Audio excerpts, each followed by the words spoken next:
नमस्कार, मैं प्रयाग शाह हूँ। एक नया वीडियो आपकी सेवा में प्रस्तुत है। यह वीडियो मुख्य रूप से वित्त मंत्री और आयकर विभाग की सेवा में प्रस्तुत है। घटनाएं ऐसी ऐसी हो रही हैं कि लोग YouTube पर प्रवचन दे रहे हैं बड़ी संख्या में, और उसमें कहा जाता है कि लाखों की आमदनी उन्हें हो रही है। साधु संत अपने को कहने वाले, कोई अपने को भगवान ही कहते हैं, ऐसे लोग भी प्रवचन देते हैं। पैसा इतना उन पर आता है जिससे वो बड़ा बड़ा भवन बनाते हैं, जिसको आश्रम कहते हैं। श्रद्धालुओं के प्रवेश वर्जित है वहाँ, और करोड़ों की लागत पर वो आश्रम बनता है। क्या इन सब लोगों के लिए आयकर अधिनियम लागू नहीं होता? मैंने पढ़ा था पहले कि कई लोग उसको ऐसे जो प्रवचन देते थे या ज्ञान देते थे धार्मिक, और उनको धन आता था, तो वो ये कहकर कि ये व्यक्तिगत सम्मान के रूप में प्राप्त हुआ है, इसलिए टैक्स के लिए लायबल नहीं हो, ऐसा वो मानते थे।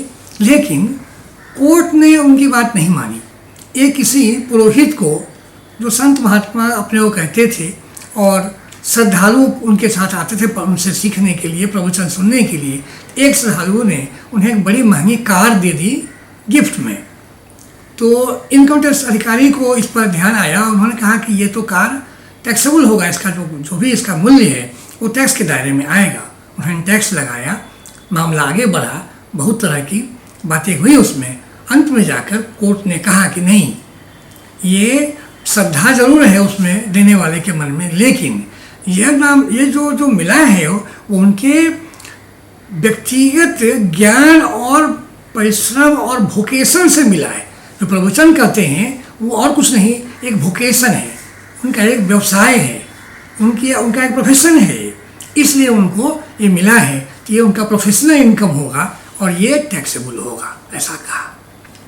एक व्यक्ति दक्षिण भारत में, कोई कृष्ण मेनन नाम के थे, वो वेद पढ़ाते थे, वेद पाठशाला चलाते थे, और व्यक्तिगत रूप से उन्हें आमदनी होती थी, पैसा मिलता था उन्हें। इसको भी इनकम टैक्स अधिकारी ने, आयकर विभाग ने उनको टैक्स लगाया, तो डिस्प्यूट चला, बहुत मामला आगे बढ़ा और सुप्रीम कोर्ट तक गया। सुप्रीम कोर्ट ने कहा कि हाँ, ये इनका व्यवसाय है, इस तरह प्रशिक्षण देना विद्यार्थियों को, वेद पढ़ाना, ये भी एक तरह का व्यवसाय है और इसमें उनको टैक्स लगना चाहिए। ऐसे अनेक केस हुए हैं जिसमें एक पंडित को धनुष कमाते थे वो, और बहुत आराम से रहते थे, बहुत रहन सहन उनका बहुत आराम का था, परिवार के लोगों के लिए बहुत अच्छी व्यवस्था कर रखी थी, मकान बना रखे थे। ध्यान गया विभाग का, और उन्होंने कहा कि ये जो आप कर रहे हैं, ये पूजा पाठ तो सही है, धार्मिक अनुष्ठान कर रहे हो, सब सही है, लेकिन धन का अर्जित करना जो है वो आपका व्यवसाय है, और ये भी है, इस जो अर्जित धन है उस पर टैक्स लगना चाहिए। वो लगेगा। कोर्ट ने उनकी बात नहीं सुनी और विभाग की बात को कोर्ट ने मान लिया और उनका टैक्स लगा।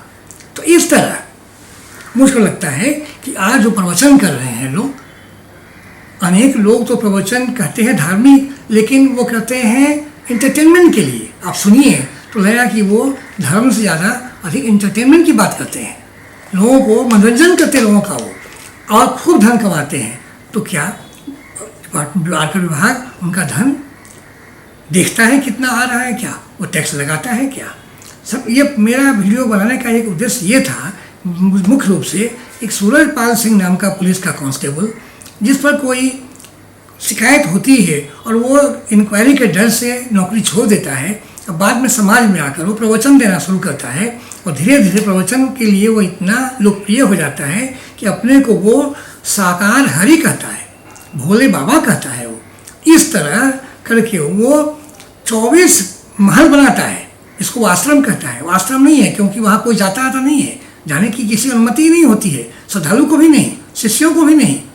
वो केवल अपने आयस आराम के लिए बनाता है वो, और वहाँ आराम से रहता है। वो होटल ही है, होटल कहें या उसको किला कहें या पैलेस कहें या रिजॉर्ट कहें, जो भी कहें, लेकिन जो दिखता है टीवी पर, उसका जो तस्वीर दिखाया जाता है, लगता है करोड़ों की लागत से एक एक पैलेस बना हुआ है।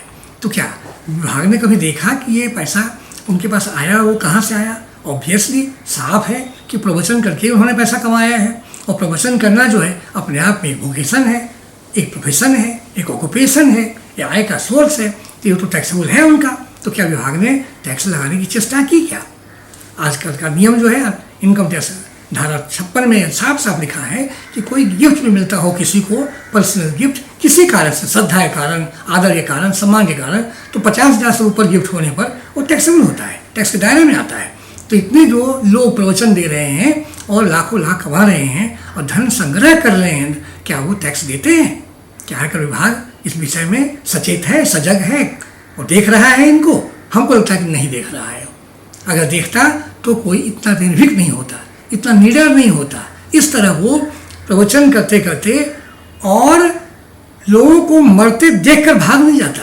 कोई सामान्य व्यक्ति भी अगर देखे कि कोई बच्चे कुचले जा रहे हैं, स्त्रियां रो रही है, कुचली जा रही है, तो भाग नहीं सकता वहाँ, उसकी सहायता करने की कोशिश करेगा वो। लेकिन कोई निर्दयी और निष्ठुर व्यक्ति ही उस परिस्थिति को छोड़कर भाग जाता है। तो कैसा साधु है वो? कौन सा संत है वो? कौन साक्षात भगवान है वो? किस तरह अपने को साकार भगवान करता है? कैसे बोलता है कि वो मेरी चलती है पूरी दुनिया चलती है, मैं पूरा ब्रह्मांड का मालिक हूँ, ऐसा कहता है वो।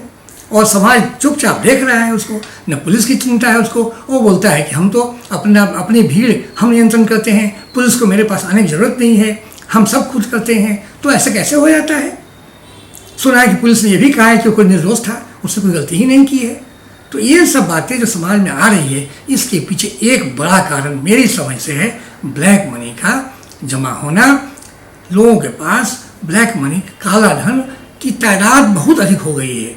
इसके कारण उनका अहंकार हो गया है। उनको लगता है कि कानून खरीद सकते हैं, वकील बहाल कर सकते हैं, जज को खरीद सकते हैं, पुलिस को भी खरीद सकते हैं, सरकार को खरीद सकते हैं, उन्हें किसी का कोई भय नहीं है।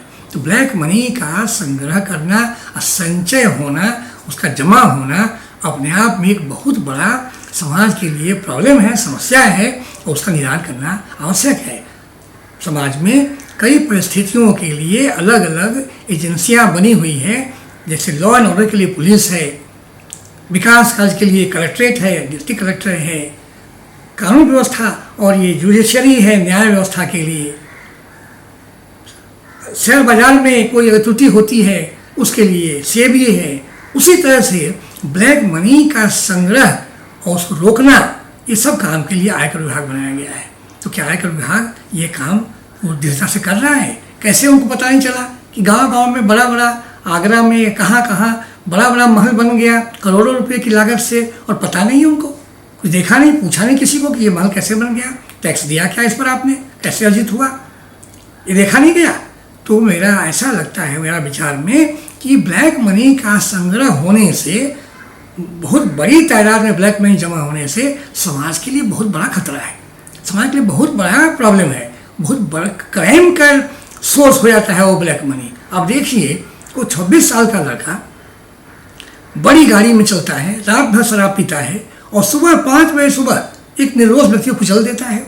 उसकी गाड़ी से टक्कर मारता है, वो स्कूटर पर जा रहे हैं परिवार को, और उसके पति गिर जाते हैं वहाँ, पत्नी को उसके बोनेट पर गिरी हुई है, उसको घसीटते हुए ले जा रहा है उसको, जब वो नीचे गिरती है फिर कुचल देता है उसको, और फिर चला जाता है आगे, वो गाड़ी छोड़ के भाग जाता है। वो कितनी हिम्मत उसको हो गई, इतनी हिम्मत कहाँ से आई, कैसे आई इतनी हिम्मत उसको? इसके पीछे एक कारण है ब्लैक मनी का होना। पता किया जाना चाहिए कि वो उसका पिता कौन है, क्या धंधा करता है, क्या काम करता है, कितना धन उसके पास है, और ये क्या ब्लैक मनी है, व्हाइट मनी है?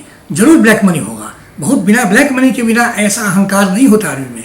व्हाइट मनी कमाने वाले बहुत लोग हैं, जिनको सैलरी मिलती है, बिजनेस से पैसा कमाते हैं, उनको इतना अहंकार नहीं होता, उनके बच्चे को भी इस तरह का घमंड नहीं होता कि किसी रोड पर कुचल दे, निर्दोष व्यक्ति को मार डाले। वो ऐसी घटना दूसरी जो पूना में हुई थी, जिसमें कार, जो अनरजिस्टर्ड कार थी, बिना लाइसेंस गाड़ी चला रहा बच्चा, और उसने कुचल दिया 18 साल से कम का बच्चा, लोगों को खुलेआम कुचल दिया गाड़ी से और मार दिया, और उसको बिल्कुल विश्वास था कुछ नहीं होगा मेरा, सब बचा लेंगे उसको। बचाने लोग आ भी गए थे, लेकिन लोगों के हल्ला गुल्ला करने से कुछ कार्रवाई हुई उसके ऊपर। तो ये प्रॉब्लम बड़ा है समाज के लिए। लेकिन मैं ये वीडियो का जो पर्पस था वो छोटा था कि ब्लैक मनी बहुत बढ़ने से समाज के लिए संकट पैदा हो गया है, और ब्लैक मनी बहुत बढ़ा हुआ है समाज में भी। इसके तरफ ध्यान देने की आवश्यकता है। आयकर विभाग और वित्त मंत्री संज्ञान लें इन घटनाओं का, और देखें कि क्या पर्याप्त कार्रवाई हो रही है, क्या समुचित कार्रवाई हो रही है, क्या अधिकारी जो इतने बड़े बड़े बहाल हुए हैं, चारों तरफ फैले हुए देश भर में, क्या वो देख रहे हैं कि समाज में किस तरह ब्लैक मनी कहाँ जमा हो रहा है, किसके पास जमा हो रहा है, और क्या उसको पकड़ने के लिए कार्रवाई हो रही है, या केवल छोटे लोगों को मार रहे हैं, छोटे छोटे लोगों को तंग कर रहे हैं, बड़े लोगों पर एक्शन नहीं लेना उन लोगों का। आप देखिए वित्त मंत्री महोदया, और पता करें कि क्या सचमुच ये आयकर विभाग प्रभावी ढंग से काम कर रहा है या नहीं कर रहा है। मुझे लगता है कि प्रभावी ढंग से काम नहीं कर रहा है, यहाँ काम नहीं हो रहा है ठीक से।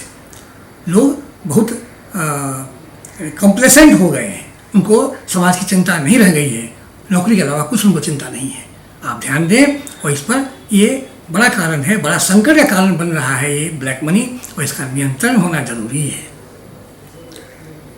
अभी के लिए इतना ही। धन्यवाद, नमस्कार।